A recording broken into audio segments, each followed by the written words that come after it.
ke-97, Koda. Kamu suka Gus Akal? Dia tak dapat menahan diri untuk bertanya pada Dinar saat mengetahui pengakuan perasaan Dinar barusan. Duh, maaf ya, Mbak.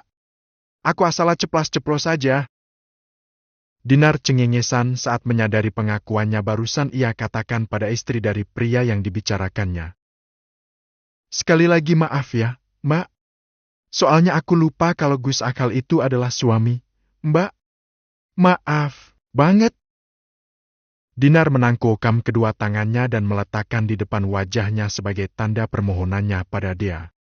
Dia hanya tersenyum sambil menurunkan tangan Dinar.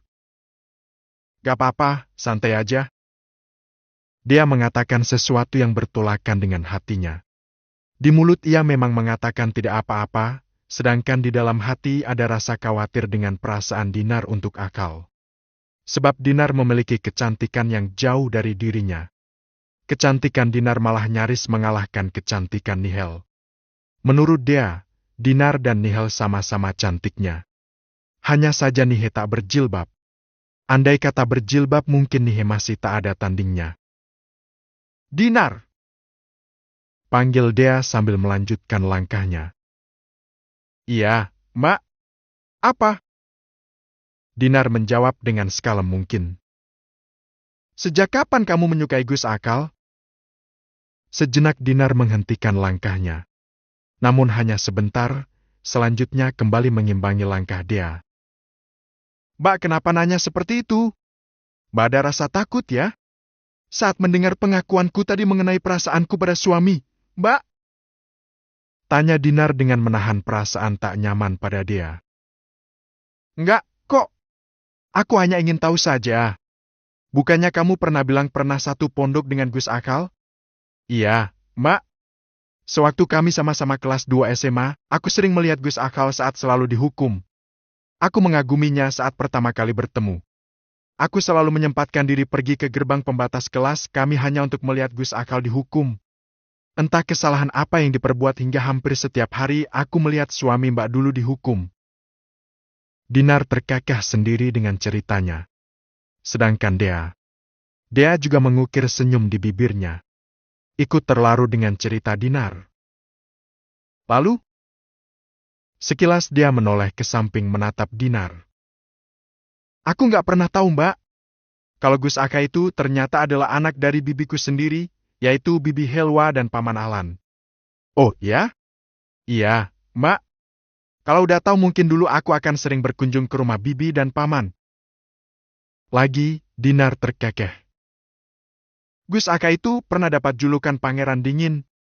Wajahnya yang tampan membutakan semua gadis dengan kenakalan Gus Akal. Dia itu jadi idola kami kaum Hawa. Bahkan diam-diam aku menyukainya, Mbak. Diam-diam juga aku selalu mencuri pandang padanya. Meskipun Gus Akal sendiri tak pernah menyadari itu. Jangankan menyadari, mengiriku sekali saja tidak. Curhat Dinar. Pernah selama 1 tahun aku menyebutkan nama Gus Akal dalam doaku. Aku ingin dia yang menjadi imamku. Namun, apa? Dia segera bertanya. Namun doaku berhenti tatkala mendengar bahwa Gus Akal sudah punya gadis pilihannya sendiri sedari kecil, tepatnya pas masih SD katanya. Bahkan Gus Akal rela melakukan pelanggaran agar bisa dikeluarkan dari sekolah dan pindah ke sekolah yang di sana ada gadis itu, Mbak. Dia terdiam. Ia tak tahu mau menanggapi cerita Dinar dengan apa dan kata-kata apa. Sebab ia sendiri jauh lebih tahu mengenai kisah asmara Akal dengan Nihel. Dan mentoknya ceweknya Gus Akal itu cantik banget, Mbak. Dari situlah aku mundur alon-alon aku sadar aku sopo. Sontak Dea dan Dinar tertawa bersamaan. Lah, kamu yang cantik aja bisa minder dengan kecantikan Nihel. Lalu apa kabar dengan diriku yang jauh dari kata cantik? Tanggap Dea sambil terus berjalan. Tapi aku salut loh, Mbak. Celetuk Dinar. Kenapa? Tanya Dea. Mbak hebat bisa mendapatkan Gus Akal di antara banyaknya para gadis yang mendaftarkan diri jadi istri bahkan selirnya. Bahkan mengalahkan saingan beratnya, yaitu Mbak Nihel. Dia tersenyum hambar mendengar perkataan Dinar. Tapi, wajar sih. Lawong Mbak meskipun gak cantik zohirnya, tapi Mbak cantik batinnya. Tanggap Dinar. Kata siapa? Dia mencebik. Kata Bibi Helwa. Jawab Dinar. Sejenak langakah dia terhenti yang disusul senyuman renyah di bibirnya. Ada rasa senang tersendiri saat mendengar Helwa yang menilai dirinya secara tidak langsung mengatakan dirinya memiliki kecantikan hati. Meskipun dia tak mengakui itu, tapi dia senang. Dea? Seru Akal menatap dia melalui kaca spion motor. Saat ini Akal dan dia sedang ada di atas motor perjalanan menuju pulang. Iya. Jawab dia sambil tangan sibuk membetulkan letak jilbabnya yang tak beraturan sebab angin. Gak langsung pulang gak apa-apa kan? Sejenak dia tampak berpikir. Boleh, tapi mau kemana? Tanya dia. Mampir ke taman alun-alun dulu, ya? Biar gak di rumah terus. Dia tak menjawab. Hanya menganggukkan kepalanya entah disadari atau tidak anggukannya tersebut oleh Akal. Setelah tiba tempat tujuan, dia segera turun dari motor, begitupun juga dengan Akal. Kita ke sana, yuk. Akal menarik tangan dia dan membimbingnya ke suatu tempat. Mau makan apa? Akal membawa dia ke tempat penjual es krim. Dia menjinjit mendekatkan mulutnya di telinga Akal. Kamu bawa aku ke sini, ya berarti ini dong. Bisik dia membuat senyuman Akal mengembang di bibir tipisnya. Oke, aku sengaja tak memberimu pilihan. Balas Akal. Pak, rasa coklat 2, ya? Pesan Akal yang segera dijawab siap oleh penjual es krim. Kamu mau pesan rasa apa? Dia sedikit mendongakkan wajahnya menatap Akal dari samping. Jangan bilang kamu mau pesan rasa aku. Akal berucap dengan tanpa menatap dia. Dia hanya membuang pandangannya ke sampingnya lagi. Hei, mau rasa apa? Akal mengulangi. Bukannya kamu gak memberiku pilihan? Ucap dia. Kata siapa? Itu buktinya kamu pesan yang rasa coklat semua. Ucap dia lagi. Lah, itu punya aku semua, kamu pesan sendiri aja rasa apa? Dua-duanya punya kamu semua? Dia menunjuk es krim yang sedang dibuat oleh bapak-bapak di depannya. Iya, dua-dua ya. Sebab satu-satunya hanya kamu milik aku. Akal menaik turunkan alisnya.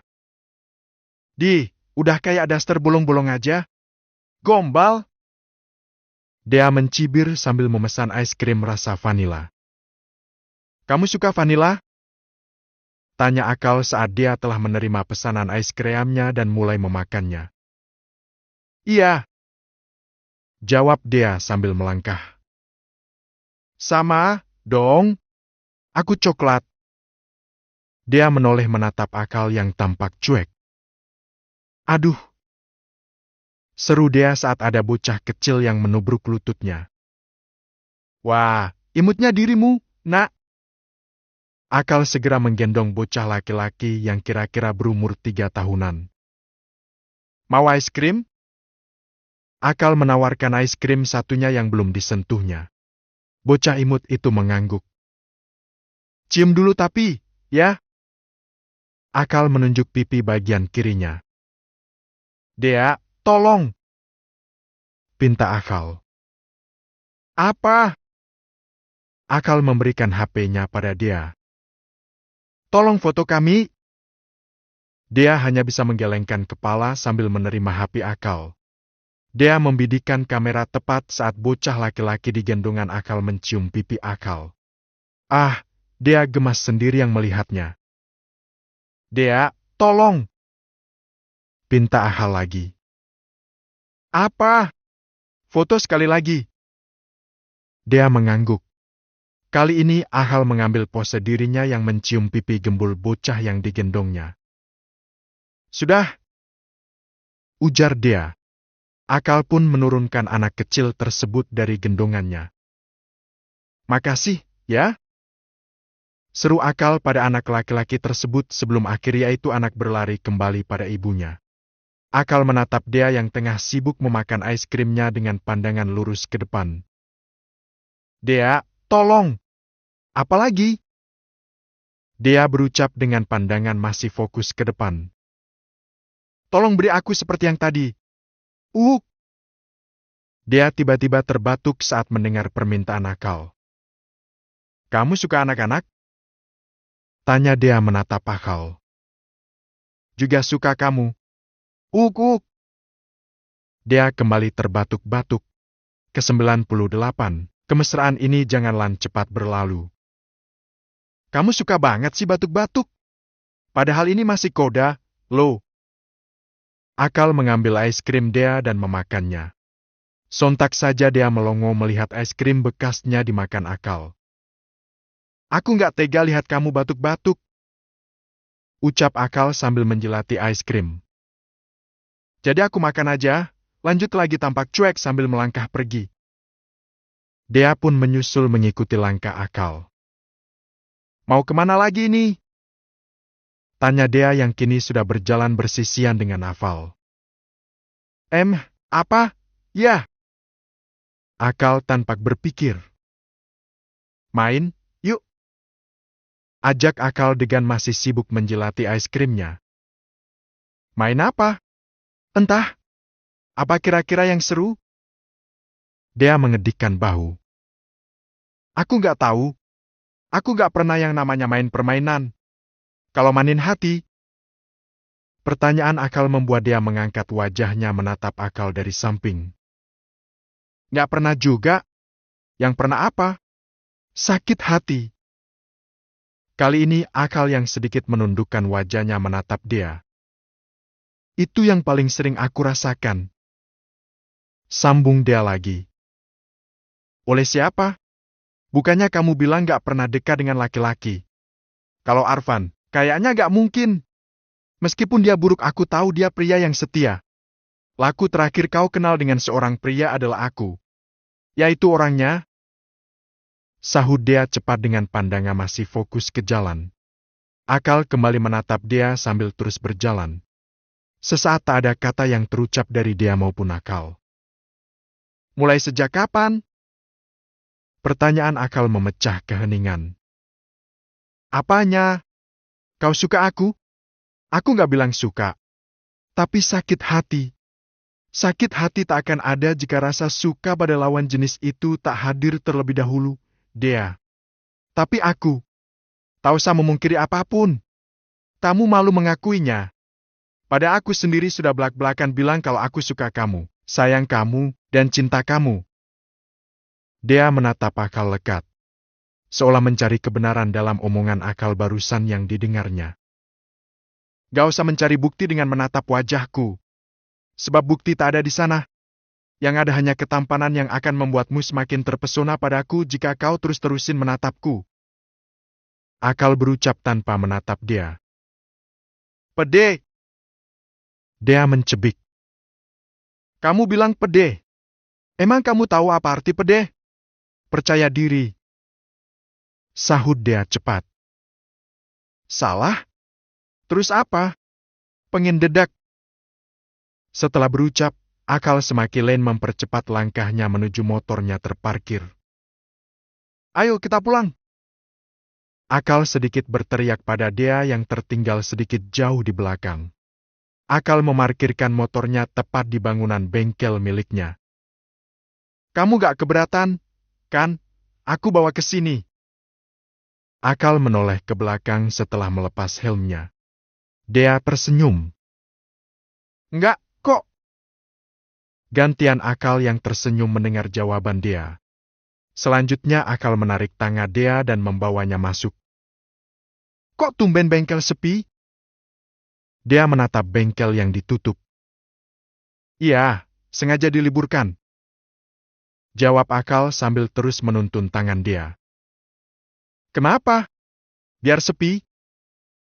Kening Dea mengerut. Tak paham akan maksud Akal. Tapi tetap saja dia tetap melangkah mengikuti Akal menuntun tangannya. Selamat datang, hadiah Nadzira Fahradis. Akal membuka pintu rumah dan bersamaan dengan itu dia terperangah. Sejak kapan? Dia bertanya dengan mata masih menatap takjub dengan rumah Akal yang kecil dan tak berwarna kini sudah berubah 80 derajat. Kau merenovasinya? Tanya dia. Akal tersenyum sambil melipat tangannya di dada. Ya, aku merenovasinya.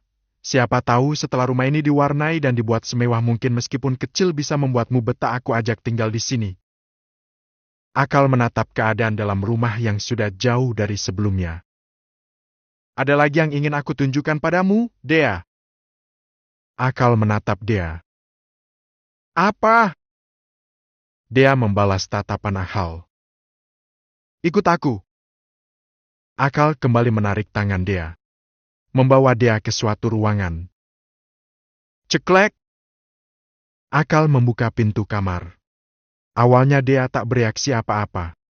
Sebab ia sudah tahu kalau itu adalah ruangan kamar tidur. Namun setelah dibuka, Dea dapat menyembunyikan ketakjubannya. Kamu juga merenovasinya? Tanya Dea dengan masih terperangah dengan ruangan kamar yang kini sudah lumayan luas dan berwarna. Ya, aku juga menaruhnya sofa. Aku juga membuat balkon kamar yang sengaja aku hadapkan ke taman agar... Kamu juga membuat taman? Potong Dea cepat. Akal hanya mengangguk santai sambil menahan senyuman di bibirnya. Iya, kecil sih. Tapi kamu bisa kok nanti kamu lebih perluas lagi. Dan kamu bentuk sesuka hati kamu juga. Akal berjalan ke arah sofa dan membuka jendela hingga pemandangan taman yang mini bisa terlihat dari dalam kamar. Lihat, itu. Akal menunjuk sebuah kolam ikan yang mini. Kamu juga membuat taman? Tanya Dea yang kini sudah berdiri di samping Akal. Akal hanya tersenyum sebagai jawaban dari Dea. Semoga kamu suka, ya? Hanya itu harapanku. Akal duduk di sofa dengan mata menatap lurus ke pemandangan taman di luar sana. Kenapa kamu seperti melakukan ini semua sengaja untukku? Dea ikut duduk di samping Akal. Akal menoleh menatap Dea. Karena aku punya rencana, Dea. Dea sejenak terdiam. Apa? Akal tak segera menjawab. Dipandanginya Dea dengan lekat. Lalu tangannya menggenggam tangan Dea. Aku berencana ingin membawamu tinggal di rumah kecilku ini, Dea. Akal menatap lekat Dea. Setelah kau keluar dari rumah Abi dan Umi, aku sudah putuskan untuk tidak tinggal lagi di sana ataupun di rumah kakek dan nenekmu. Dea bergeming. Juga masih sama, menatap Akal. Serius. Suka duka kita arungi rumah tangga kita ini berdua, Dea. Bersama-sama kita akan menjalani hubungan ini, jauh dari hiruk-pikuk.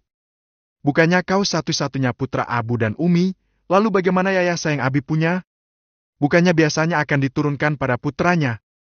Bagaimana kalau Abi beranggapan kau tak mau membantu Abi untuk mengurusi lembaganya? Akal tersenyum. Sudah ada Arfan, Dea. Arfan lebih baik mengurusnya daripada aku. Jadi kamu mengalah, gitu? Lagi, Akal tersenyum mendengar pertanyaan Dea. Bukan. Sedari dulu aku tak tertarik untuk menjadi pengasuh lembaga milik Abi. Tepatnya saat aku pernah merebut posisi itu sewaktu masih kecil dengan Arfan. Lagi pula nama lembaga itu harum karena juga bantuan Arfan. Dia mendengar penjelasan Akal dengan seksama. Aku terlalu kotor, Dea. Masa laluku terlalu kelam untuk memimpin lembaga suci Abi. Aku pernah melakukan perbuatan dosa di masa-masa remajaku. Apa? Dia tak dapat menahan diri untuk bertanya saat Akal membicarakan dosanya. Mata Akal berkaca-kaca menatap Dea. Semuanya, Dea. Aku rasa kamu sudah tahu semuanya. Semua kenakalanku. Ya, tapi semua yang kau lakukan tujuannya baik, bukan? Tapi tetap saja yang namanya dosa akan tetap dosa, Dea. Aku melakukannya sambil menikmatinya juga kala itu. Bahkan ada satu dosaku yang tak ada orang tahu. Sekalipun itu laki? Potong Dea cepat. Akal tersenyum getir. Iya. Dea menarik nafas berusaha mengurangi dan menepis pikiran buruk tentang Akal. Apa itu, Gus? Suara Dea terdengar lirih dan mata berkaca-kaca. Akal menggeleng dengan tangan memegang pipi Dea. Aku rasa kau tak perlu tahu, Dea. Kau hanya cukup percaya padaku. Akal mengusap pipi Dea dengan jari jempolnya. Kamu percaya aku, kan? Tanya Aval. Dea tak segera menjawab. Masih berpikir takut salah dengan pikirannya. Namun setelah beberapa lama kemudian Dea mengangguk. Terima kasih, Dea. Akal mengecup kedua tangan Dea. Saat ini aku sudah benar-benar tobat, Dea. Dan untuk saat ini aku hanya ingin bercerita dan berterus terang sama satu orang, yaitu kamu. Dea mengukir senyum di bibirnya. Semoga ini awal yang baik untuk hubungan kita, Gus. Amin. Akal segera menyahuti. Sesaat hening. Tak ada yang bicara di antara keduanya. Dea? Seru Akal. Iya, apa? Dea menghapus sedikit air yang ada di matanya. Aku ngantuk. Akal segera membaringkan kepalanya di pangkuan Dea. Biarkan aku tidur dalam keadaan seperti ini. Dea tersenyum sambil mengelus kepala Akal, manja. Aku bersyukur dipertemukan dengan wanita sehebat kamu, Dea. Akal berucap dengan mata terpejam. Aku tidak hebat, tapi kamulah yang hebat, Gus. Timpal Dea. Akal hanya tersenyum dengan masih memejamkan matanya. Akal mengambil tangan Dea yang mengusap kepalanya dan menaruhnya di dada. Dea? Kemesraan ini, janganlah cepat berlalu. Sampai kapanpun, dan apapun yang terjadi, kau akan tetap istriku. Wanita nomor 1 di hidupku. Setelah Umiku. Dia masih tersenyum sambil mengaminkan dalam hati. Ke-99, Istri Limited Edition. Akal terlelap di pangkuan Dea. Dipandanginya oleh Dea wajah Akal lekat-lekat. Sebenarnya di benak Dea ada rasa penasaran terhadap Akal. Saat Akal mengatakan ada sebuah kesalahan di masa lalunya, yang tak pernah orang tahu. Rasa penasaran itu mendorong diri Dea untuk mencari tahunya. Tapi di sisi lain Dea tak ingin mengecewakan Akal dengan diam-diam mengorek-ngorek masa lalunya. Sepintar apapun dirinya sembunyi-sembunyi dari Akal untuk mencari tahu tentang Akal. Dea sadar Akal lebih pintar darinya. Dipandanginya wajah Akal sekali lagi oleh Dea. Memandangnya seolah ada ketenangan tersendiri bagi Dea. Dea menarik tangannya dari genggaman Akal yang diletakkan di atas dadanya. Berpindah ke wajah Akal dan mengelus-elus pipinya. Aku harap juga begitu, Gus. Semoga kemesraan ini, hubungan ini tidaklah cepat berlalu, entah kapanpun, sampai kapanpun, dimanapun itu. Semoga seterusnya seperti ini kalau bisa lebih. Lirih Dea sambil tangan terus mengelus pipi Akal. Akal terbangun saat mendengar azan asyar berkumandang. Akal segera terbangun dan duduk di sofa. Ditatapnya sekeliling. Ia tak menjumpai Dea ada di sisinya. Akal segera berdiri. Entah kenapa perasaan takut akan Dea pergi dan menghilang dari hidupnya menghantui Akal. Dea, Dea! Akal memanggil-manggil nama Dea sambil terus mencari ke setiap sudut ruangan. Kamar mandi, dapur dan gudang juga tamam tak luput dari pencariannya. Namun Akal tak menemukan keberadaan Dea sama sekali. Bahkan jejaknya saja ia tak menjumpai. Di sela-sela kekalutannya, tiba-tiba Akal teringat untuk menelpon HP Dea. Dipanggilnya pertama tak diangkat. Kedua juga sama. Hingga ketiga juga hasilnya tetap sama, Dea tak mengangkat teleponnya. Akal menyerah. Ia kembali melangkah melanjutkan pencariannya. Akal menuruni tangga menuju ruang utama. Dea, Dea, kamu di mana? Akal terus memanggil-manggil nama Dea. Dea, De! Suara Akal tercekat di tenggorokan saat penglihatannya tak menjumpai seseorang yang tak disangka-sangka akan datang ke rumahnya. Akal melangkah pelan dengan perasaan yang tak biasa-biasa saja menuju sofa ruang tamu. Umi! Akal terus melangkah sambil terus menatap uminya Helwa yang juga menatap dirinya. Akal melihat uminya tak sendirian, tapi Akal juga melihat abinya, Ahlan yang masih duduk dengan santai di sofa. Akal segera meraih tangan Helwa untuk diciumnya dengan penuh rasa takzim. Kenapa kau harus membuat umimu berdosa dengan berpikir buruk padamu, nak? Helwa berucap dengan mata berkaca-kaca. Maksud umi apa? Jangan pernah bertanya apa, nak. Saat ini cukup umi yang bertanya. Kau hanya perlu menjawabnya. Bantah Helwa dengan masih mata berkaca-kaca. Akal menyunggingkan senyuman di bibir tipisnya. Apa yang ingin Uni tanyakan? Bukankah dengan kedatangan Umi ke sini sudah membuktikan bahwa Umi sudah tahu segalanya? Tangan Akal mengusap lembut pipi Helwa, menghapus air yang mengalir di pipi wanita mulianya. Iya, Umi sudah tahu semuanya. Itu pun dari abimu. Andaikan abimu tak menceritakan semuanya, sudah pasti Umi tak akan pernah tahu. Dan selama itu juga Umi akan terus berpikiran buruk tentang dirimu, nak. Air mata Helwa terus mengalir. Sudah, Mi, jangan nangis. Akal tak ingin Umi menangis karena Akal lagi. Akal sudah tobat, Mi.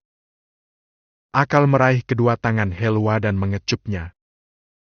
Ini bukan lagi tangis karena kekecewaan Umi padamu, Ahal. Tapi ini tangisan bangga Umi padamu. Akal tersenyum kecut mendengar kata-kata uminya.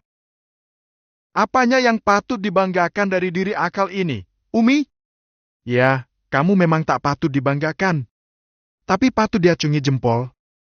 Kenakalanmu memang buat Umi hampir menyerah. Tapi ternyata Tuhan memberikan kejutan di balik ujian Umi. Hanya saja Umi sudzon pada Tuhan dan dirimu. Helwa mengusap air matanya sendiri. Tapi Umi terharu setelah mendengar semuanya dari abimu, nak. Umi merasa hina karena telah menghinakanmu. Ahal memang hina, Mi. Sudah. Umi tak akan percaya lagi dengan apapun yang kamu katakan. Sekarang Umi lebih percaya sama istrimu. Sebab dia gak akan menyembunyikan apapun tentangmu dari Umi. Mendengar kata-kata uminya, sontak membuat Akal teringat bahwa dirinya tengah mencari Dea. Oh ya, Mi. Akal mau mencari Dea? Sahut Ahlan cepat. Akal mengerut. Iya, Bi. Memang kemana istrimu? Tanya Ahlan sambil meminum air yang di gelas yang ada di hadapannya. Akal tidak tahu, Bi. Makanya ini mau Akal cari. Mau dicari kemana? Orang istri kamu gak hilang, kok? Sahut Helwa. Tapi, Mi. Istrimu ada, Ahal. Hanya saja lagi disuruh-suruh abimu. Ucap Helwa menjelaskan. Jadi Abi sama Umi sudah ketemu sama istri Akal. Istri Akal katanya. Helwa menggoda membuat Akal menggaruk kepalanya yang tak gatal. Tiba-tiba malu saat ketahuan bucinnya pada dia. Dulunya aja sok-sok nolak. Tapi sekarang entahlah. Hanya kamu dan Tuhan yang tahu betapa beruntungnya kamu dan bucinnya kamu sekarang sama istrimu. Iya, Mi, terima kasih telah menunjukkan jalan pada Ahal. Sama-sama putraku. Helwa mengelus pipi Akal lembut. Jawab dulu, jadi Abi dan Umi sudah ketemu sama dia? Tanya Akal sambil membimbing Helwa duduk di sofa. Iya, tadi kami juga sempat berbincang-bincang banyak sama istri kamu. Jelas Helwa. Oh ya? Lalu sekarang dia kemana? Lalu dia sekarang kemana? Duh, takut banget kayaknya kehilangan dia. Ahlan menyahuti tanpa melihat Ahal. Iya dong, Bi. Pilihan Umi soalnya limited editions. Apanya yang limited edition? Dea yang baru tiba dengan tangan menjinjing kresek ikut menimpali saat mendengar kata-kata limited edition. Melihat kedatangan Dea, Akal segera berdiri dan menghampirinya. Kamu kemana saja? Kenapa pergi tak bilang-bilang? Akal langsung menghujam Dea dengan pertanyaan bernada emosi. Tadi kamu tertidur, jadi. Tapi kan kamu bisa bangunin aku, Dea. Potong Ahal cepat. Iya, tapi aku nggak tega buat. Kamu nggak tega bangunin aku. Tapi kamu tega buat aku kayak orang gila bangun-bangun udah kehilangan kamu dan mencari kesana kemari untuk. Lebay banget sih kamu, Ahal. Sampak marah-marah begitu. Lihat wajah istrimu sampai tegang ketakutan begitu dengar suara kamu. Ucap Helwa dengan tujuan meledek. Ya, orang istrinya cuman pergi ke depan rumah. Ahlan menimpali. Iya, Bi, baru aja ditinggal BM ke depan rumah untuk beli bahan masakan. Akal udah kayak anak ayam kehilangan induknya. Akal menggaru-garu kepalanya. Benar-benar malu mendengar ejekan demi ejekan yang didapati dari orang tuanya. Maaf, tadi panik aja. Refleks. Ucap Akal menahan malu. Dea hanya tersenyum. Merasa geli dalam hati. Oh, ya. Ini kamu belanja di mana? Akal menatap kresek di jinjing Dea, yang terdiri dari bahan masakan. Di depan sana, sama tukang sayur. Jawab Dea. Sebanyak ini? Iya. Buat apa? Buat malak malam nanti. Apalagi Abi dan Umi mau nginep sini. Serius, Mi? Akal menatap Helwa yang masih duduk santai di sofa. Iya, malah Abimu mau ngadain syukuran juga. Ini rumah baru kamu bukan? Akal segera mengangguk. Ya udah kalau gitu. Undang kerabat-kerabat kita yang lain untuk hadir ke tasyakuran rumah Akal dan dia. Ucap Ahlan. Itu tugas Abi, ya. Usul Akal. Ahlan mengangkat wajahnya menatap Ahal. Kamu mau ngapain emang? Aku mau bantuin dia masak dan menyiapkan segalanya. Kan ada Umimu. Jangan. Umi diam dan duduk manis saja. Ntar kualat kalau wanita surgaku Akal buat repot dan capek. Terus kalau buat Abi nggak kualat gitu? Ucap Ahlan. Kan Akal nggak buat Abi repot. Hanya duduk manis di sofa dan telepon saja siapa yang mau diundang. Atau Abu telepon saja Arfan atau salah satu kang santri buat Abi suruh ngundang kerabat-kerabat kita. Kan beres, Bi? Ahlan tak menjawab. Hanya memandang wajah Ahal lekat. Kalau Akal repot, Bi, gak ada orang yang mau disuruh. Harus bergerak sendiri. Terus siapa nanti yang bantuan dia masak dan melakukan yang lainnya? Udah jangan banyak alasan. Bilang aja kamu gak mau jauh dari istri kamu. Sahut Helwa. Sontak membuat Akal nyengir kuda. Tahu aja, Umi. Ya tahu, lah. Tanggap Helwa. Harap maklum, Mi, kan tadi sudah Akal katakan sendiri bahwa istrinya itu limited edition. Sahut Ahlan. Lalu Umi gak limited edition gitu, Bi? Helwa protes. Enggak, kok. Kamu juga istri Abi yang limited edition. Udah Umi gak usah iri. Umi sama dia itu istri limited edition. Putus Ahal. Sontak semuanya tertawa mendengarnya. Ke-100, gombalan. Bagi anak ayam yang ngikutin induk